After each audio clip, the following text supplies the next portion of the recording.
में टी20 विश्व कप होना है और उसके लिए भारत के पास सिर्फ ऑलराउंडर की अगर विकल्प में जाएंगे तेज गेंदबाजी में तो आप हार्दिक पांड्या को पाएंगे और शायद आपको रविंद्र जडेजा भी वहां पर आपको खेलते हुए नजर आए। लेकिन आईपीएल के एक नियम की वजह से यहां पर बहुत सारी दिक्कतें हो रही हैं, जिसकी वजह से भारत का जो भविष्य है वो अधर में लटका हुआ है। यानी कि इंपैक्ट प्लेयर का जो रूल आ चुका है, इसकी वजह से जो टीमें हैं, जो कप्तान हैं, वो भारत के ऑलराउंडर्स को या तो सिर्फ बल्लेबाजी कराती हैं या सिर्फ गेंदबाजी कराती हैं। दोनों खेलों में उनको भाग नहीं लेने दे रहे हैं। ऐसे में रोहित शर्मा का भी ये मानना है कि भाई मैं इंपैक्ट प्लेयर के रूल से उतना ज़्यादा खुश नहीं हूं, क्योंकि भारत के जो भविष्य है, भारत का जो उज्जवल भविष्य है, जो कुछ ऑलराउंडर्स हैं, या तो उनसे आप अच्छी बल्लेबाजी कराते या फिर गेंदबाजी कराते, आप दोनों काम उनको सौंप नहीं रहे हो। इसमें कुछ नाम हम आपको बताते हैं। सबसे पहले आप शिवम दुबे को पाएंगे, उसके बाद आप रेयान पराग को पाएंगे, वॉशिंगटन सुंदर को पाएंगे, इसके साथ साथ आपको नजर आएंगे राहुल तेवतिया और विजय शंकर। ये जो 4-5 ऑलराउंडर्स हमने आपको बताए हैं, ये भारत का भविष्य हो सकते थे।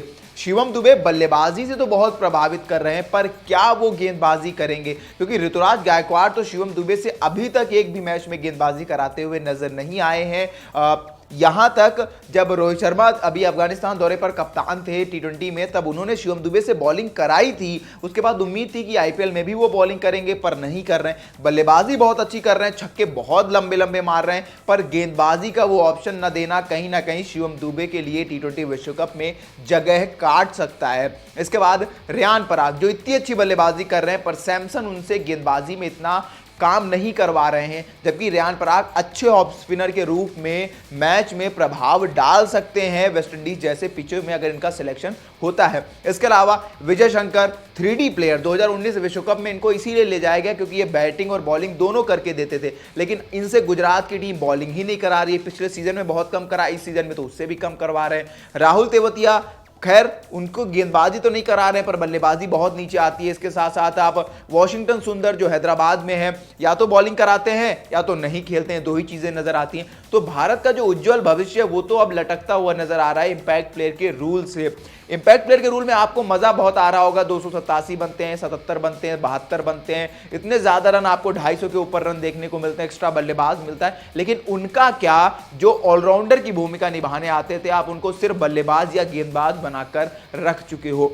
ऐसे में विचार करना पड़ेगा, क्योंकि बिना विचार किए कुछ चलने वाला नहीं है। टी20 विश्व कप में सिर्फ हार्दिक पांड्या, और पांड्या भी गेंद से उतना प्रभाव अभी तक डाल नहीं पाए इस पूरे आईपीएल के सीजन में, तो कैसे वापसी करेंगे? और वो भी उनको डांट पड़ी कि भाई आप हर मैच में गेंदबाजी कराओगे, तो वो बॉलिंग कराना शुरू किया उन्होंने।